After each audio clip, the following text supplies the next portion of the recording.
Okay, students. So we have been discussing about the supervisory and operational level functions. So you can see here, already explained. Now, what is the meaning of the term grievances?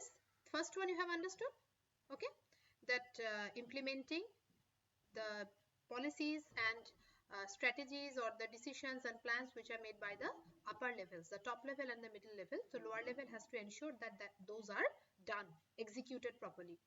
Now after that, the second one, bringing the workers grievances. Okay, now I told you what is the meaning of the term grievance. Grievance is basically some kind of dissatisfaction, sense of dissatisfaction which is covered inside. Covered means something which is hidden in mind. That is very dangerous.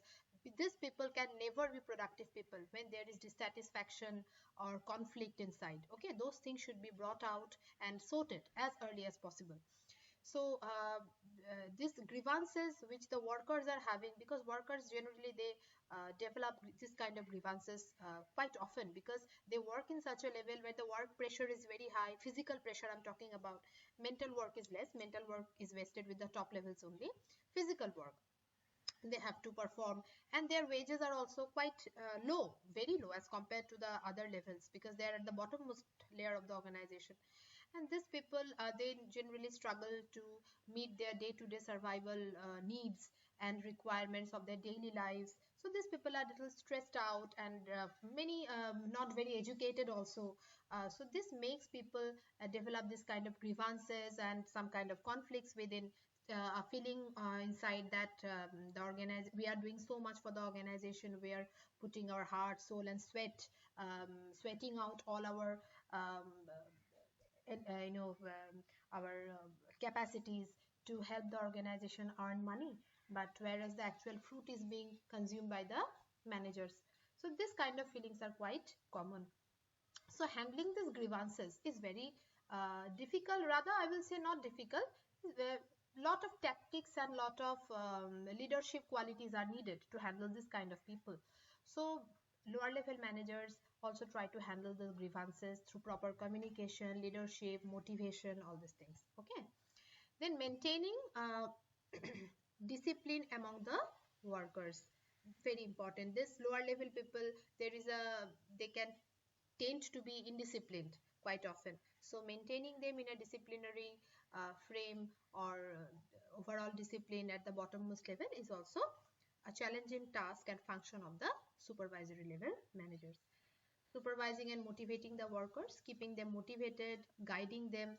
More supervision is needed at the lower level, because these people, they basically work on the guidance. So huge volume of supervision, constant monitoring, constant instruction is needed to be provided to them.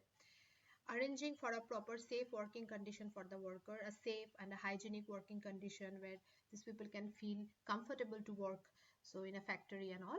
So arranging for that kind of premise is also one of the necessities and functions of the lower level managers.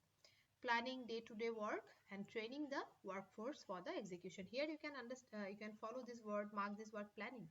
Okay, lower level managers, I told you, because they are managers, they have to plan, and since planning is needed, they have to plan with a lower intensity, everyday basis. Today we are going to do this only on a day.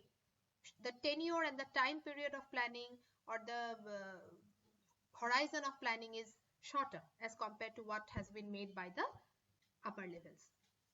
So this is how the planning is done for the day-to-day work execution, and how to give training to the workforce, what kind of training is needed. All these things are decided and handled by the lower level managers. So I think you have understood. Now just let's have some fun. Okay, what kind of fun? To take it away. Okay, ठीक है. Now you see, see and guess. Okay, what you need to guess here? You need to guess which level of organization they indicate. Now just look at the picture. What is the difference in between these two? Anything you can find? Okay, just see, try to solve it out and let me know. Then this one, which level these people are from, and which level these people are from. All of them, these people. Okay, that you just try to solve out and post me the answers in the Google Classroom. Okay, now little briefing about the functions of management. You already know there are basically 7 functions, okay, but generally 5 functions are of utmost importance. So in your syllabus only these 5 functions are there: planning, organizing, staffing, directing and controlling. Functions of management means what are the activities or elements involved in the process of management. So in a management, I told you first there has to be an objective. Okay, before this there has to be an objective which are to be set, and based on that objective first the planning is to be made, and after planning you have to start organizing, you have to appoint people or staff, then you have to, those appointed people are to be directed, supervised, guided, mentored, and then you have to monitor them on their performance. That monitoring is called controlling. So these are few. Reporting means overall activity that have been done you have to report. Why you need to report? To keep a record in the organization, so that in near future whenever such kind of work is to be executed, you can take a reference from. Okay, you can see in your textbook in class 11 also you got it. Before every chapter there was a case study given. In class 12 also it is there in your textbook. And as you go higher in your educational life, in your academic career, as you pursue higher level of educations, MBAs or maybe some other, there the studies are mainly based on case studies. Case means those are the real time or real life examples that actually happened with organizations, and how the managers handled those critical and crisis situations by applying their managerial skill. So those things are cased, those things are properly maintained, recorded, and finally those are supplied to the educational institutions, book publishers, writers, authors, which are incorporated into the syllabus so that people can have a better understanding and better insight, a real insight, a practical insight about the overall concept, that how these things which you are learning in your book have actually been implemented in the organizational context. So those are called cases. So where from these cases are collected? Because the entire situational happening and all the circumstances which had happened have been recorded. Okay, so that recording, keeping a record, management information systems is a thing where you can keep the database and record nicely. And nowadays everything is digitalized. You don't have to keep hard copies of files. Everything can keep a record digitally or in computer. So reporting function has become very easier and very relevant. So next time you can take a reference from that, and those reporting is needed. Apart from that, those recorded things you have to provide or report to your upper level management. Okay, that you have done, you have completed. This is the overall performance record. So those things have to be supplied, or those things have to be provided to the senior level managers. Based on that report only they can take up the further decisions or make another master plan for the next period or next financial period or whatever it is. Then budgeting, as you know, this is one of the function. Every manager has to prepare a budget before every activity is to be executed. That within this particular time frame, within this particular cost limit, we are going to pursue the act, because if we can fulfill this within this specific margin, then only we can consider ourselves to be effective and efficient. So budgeting is needed to set some standards of time and cost and the resource utilization within which the work has to be accomplished. Okay, so these are the standards. If you can fulfill the standards, you can be sure about that you have acquired efficiency and effectiveness, and your management process have been effective, successful. Now, so these are basically the functions. See, planning, organizing, staffing, directing, controlling. This organizing is basically, it's a repeated thing. Don't be confused about that, because after controlling also sometimes you have to, this is have been abolished now. PODSCRB. Okay, SCRB or POSDRB, staffing, directing. POSDCRB. You can omit this particular O. It's a printing mistake there. So they repeated this organizing here. Then, but in your syllabus only this few you have to learn about. So you can learn about this few only. So in details, the things are given there. Planning is basically the blueprint, the overall idea about what is to be done, how it is to be done, who will do it, when it is to be done, and by whom it is to be done. So all these questions are answered there. Okay, so please just mark these words. It's a very, very essential. So planning bridges a gap in between where we are and where we want to be. At present, the present state, and where we want to reach. That means the future state. This one is the objective that you have decided, and how you move from the present state to the future state, that you have to plan out. So to decide the future course of action, what you are going to do in future is actually done in planning. So planning is basically a mental process. Here you don't execute anything, just think and you decide. Organizing, as you know, is assigning duties, preparing the organizational chart, organizational structure, fitting the job roles which are going to be needed to perform those works, and identifying the jobs. Now, what is meant by the term job? First of all, you have to identify the activities based on, in the planning stage only, you have identified what are the activities to be done, and those activities are grouped, okay, clubbed into individual categories. One job will involve multiple activities.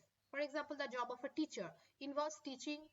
Then now we are handling with this digital resources, taking tests, clarifying doubts, correcting papers, delivering results, okay, apprising you all, arranging for parents teacher meet, assisting you on co-curricular activities. There are so many other individual activities which are clubbed in the role of a teacher. So each job involves certain activities to be done. So those activities are first identified in the planning stage, because in the planning stage activities are identified on the basis of the objective. First you have to decide the objective, then to get the objective achieved, what are the activities you have to do. Then you have to group the activities in the next stage into individual categories, which are called segments, which are called as jobs. After that, each jobs you have to put them in a linear equation. Like, who is going to be the superior, who is going to be the subordinate. This way you have to form the departments. Okay, so each in a department, who is going to be the senior most, who is going to be the junior, who will be in the middle. So this way the entire line of authority is determined. So this is called as authority responsibility relationships. Okay, the reporting relationship, the relationship between a superior and a subordinate. So jobs you identify, activities you identify, club the activities into jobs, then establish the linkage in between the jobs. Which job is going to be the superior job, which job is going to be play the role of a subordinate.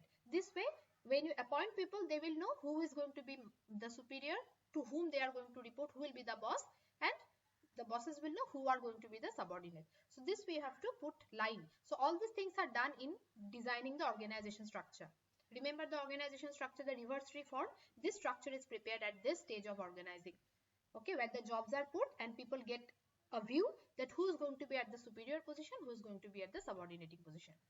Then organization structure is prepared, incorporating or putting the job positions so that staffing can take place. So based on the job position that you have already planned and you have designed in the organizational structure, now graphically it is ready. Now you have to just go and actually appoint people and place them into this structure. So the next job is staffing.